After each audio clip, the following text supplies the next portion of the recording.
Assalamualaikum warahmatullahi wabarakatuh. Perkenalkan, saya Irma Rismayanti dari Sekolah Tinggi Agama Islam Al-Azhar Cianjur semester 6A.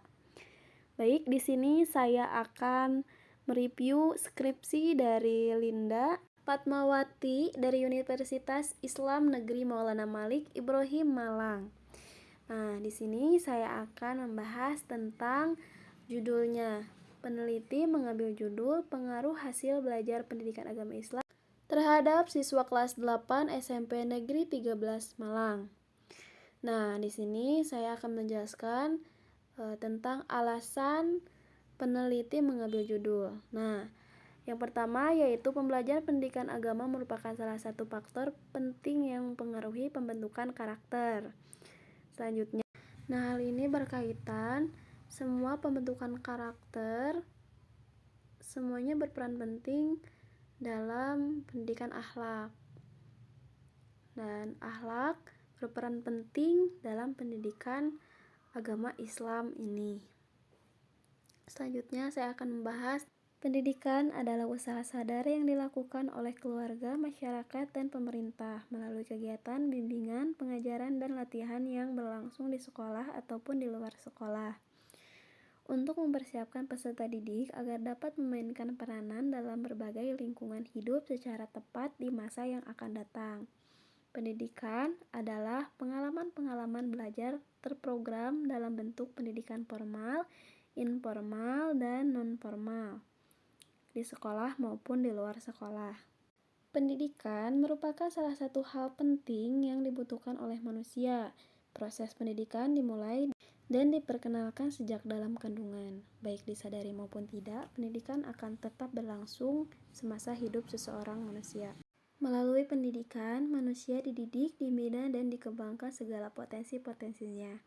Hal ini dilakukan dengan tujuan agar menjadikan anak didik itu sebagai manusia yang berkualitas. Sebagaimana tercantum dalam Undang-Undang Republik Indonesia Nomor 22 Tahun 2003 tentang Sistem Pendidikan Nasional yang berbunyi, pendidikan nasional berfungsi mengembangkan kemampuan dan membentuk watak serta peradaban bangsa yang bermartabat dalam rangka mencerdaskan kehidupan bangsa, bertujuan untuk berkembangnya potensi peserta didik agar menjadi manusia yang beriman dan bertakwa kepada Tuhan Yang Maha Esa, berakhlak mulia, sehat, berilmu, cakap, kreatif, mandiri, dan menjadi warga negara yang demokratis serta bertanggung jawab.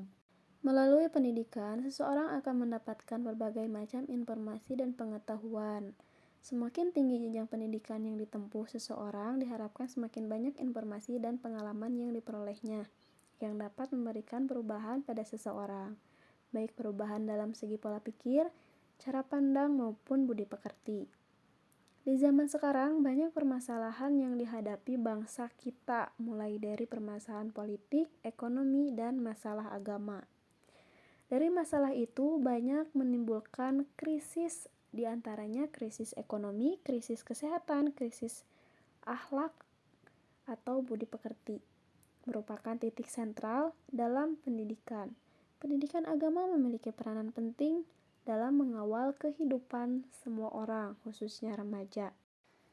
Baik, saya akan membahas sekarang tentang latar belakang masalah. Maraknya kasus degradasi moral yang terjadi pada remaja di negara kita, seperti halnya tawuran antar pelajar, tindak kekerasan seperti berbicara kotor, juga pergaulan bebas seperti pelecehan seksual, narkoba, minum-minuman keras, dan lain sebagainya, merupakan dampak negatif dari kemajuan teknologi informasi yang tidak diimbangi dengan penanaman keimanan dalam diri remaja. Apabila keadaan ini terus berlangsung, maka dapat mempengaruhi perkembangan kepribadian siswa sehingga memungkinkan cara berpikirnya lepas dari norma-norma dan nilai-nilai yang berlaku, meremehkan ajaran agama, dan pudarnya rasa kepribadian sosial. Untuk meminimalisir hal tersebut, orang tua, guru, dan masyarakat dituntut untuk memberikan perhatian pembelajaran dan tanggung jawab agar siswa dapat mencapai keberhasilannya. Baik, selanjutnya saya akan membahas tentang teori pendukung. Nah, di sini ada hasil belajar dan faktor-faktor yang mengenai pembelajaran, yaitu ada akhlak. Akhlak siswa, di dalamnya ada pengertian akhlak, pembagian akhlak, dan ruang lingkup akhlak Islami. Selanjutnya ada pengaruh hasil belajar terhadap akhlak siswa. Ada metode pendidikan. Di sini penelitian dipakai yaitu kuantitatif. Menurut Arikuto, penelitian kuantitatif adalah suatu proses menemukan pengetahuan menggunakan data berupa angka sebagai alat menemukan keterangan mengenai apa yang ingin diketahui. Juga penelitian kuantitatif adalah sesuai dengan namanya, yaitu banyak dituntut menggunakan angka, mulai dari pengumpulan data, penafsiran terhadap data tersebut, serta penampilan dari data tersebut dengan metode deskriptif penelitian survei, yaitu bertujuan untuk menjelaskan, meringkas berbagai kondisi situasi atas berbagai variabel yang timbul di masyarakat. Nah, di sini juga peneliti menggunakan dua variabel, yaitu variabel X dan variabel Y. Nah, untuk variabel X yaitu variabel bebas yang mempengaruhi suatu yang lain dalam penelitian ini. Selanjutnya yaitu ada variabel terikat atau Y, yaitu variabel yang menjadi akibat dari variabel bebas. Dalam hal ini, variabel yang dimaksud adalah akhlak siswa kelas 8 SMPN 13 Malang. Di sini juga ada populasi dan sampel. Populasi yaitu kelompok lebih besar yang menjadi sasaran generalisasi.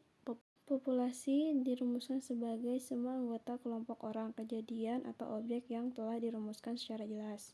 Sedangkan sampel yaitu sejumlah penduduk yang jumlahnya kurang dari populasi.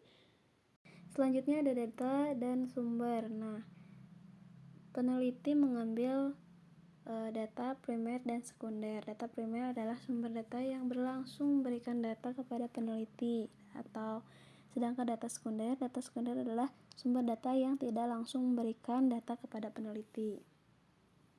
Baik, selanjutnya ada teknik pengumpulan data. Nah, teknik pengumpulan data itu berupa angket atau kuesioner. Merupakan salah satu teknik atau cara pengumpulan data secara tidak langsung. Nah, yang kedua adalah dokumentasi. Dokumen merupakan catatan peristiwa yang sudah berlalu. Dokumen bisa berbentuk tulisan, gambar, atau karya-karya monumental dari seseorang. Selanjutnya ada uji validitas dan uji reliabilitas. Nah, untuk uji validitas adalah suatu ukuran yang menunjukkan tingkat-tingkat validitas atau kesahihan suatu instrumen. Sedangkan tingkat reliabilitas, instrumen dikatakan reliabilitas apabila instrumen tersebut konsisten atau ajeg dalam hal ukurannya sehingga dapat dipercaya.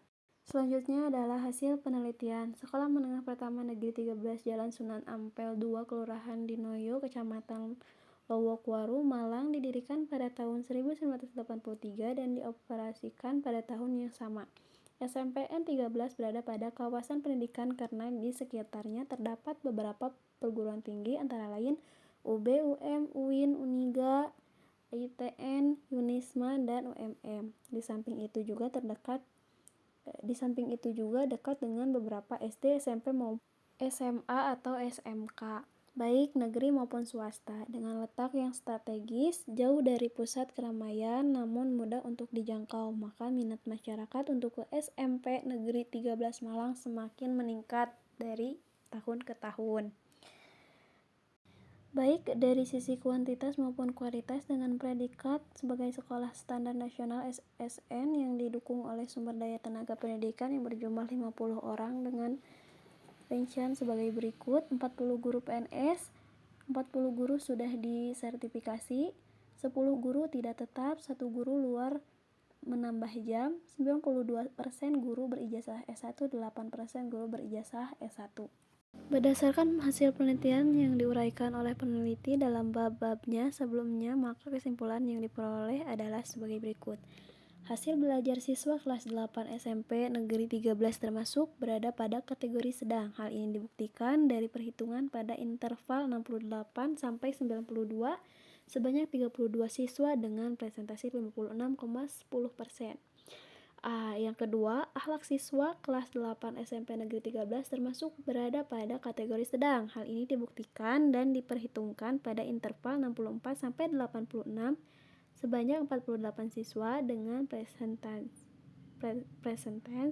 84,20%. Ada pengaruh yang signifikan antara hasil pelajar PAI siswa terhadap akhlak siswa kelas 8 SMP Negeri 13 Malang, maka dapat disimpulkan bahwa HA diterima dan HO ditolak. Karena secara parsial menunjukkan bahwa hasil pelajar PAI mempengaruhi signifikasi terhadap akhlak siswa. Baik, selanjutnya tanggapan saya. Setelah saya baca dan saya pahami terkait judul yang diangkat, saya setuju dengan pendidikan akhlak. Apalagi di masa sekarang, banyak peserta didik tidak paham caranya bertata krama dengan baik kepada guru, orang tua, dan lingkungan di masyarakat. Dengan pendidikan akhlak, peserta didik lebih bisa membedakan sikap atau karakter baik buruk yang harus dilakukan peserta didik. Sekian dari saya, kurang lebihnya saya mohon maaf. Wallahul muwaffiq ila aqwamit thoriq. Wassalamualaikum warahmatullahi wabarakatuh.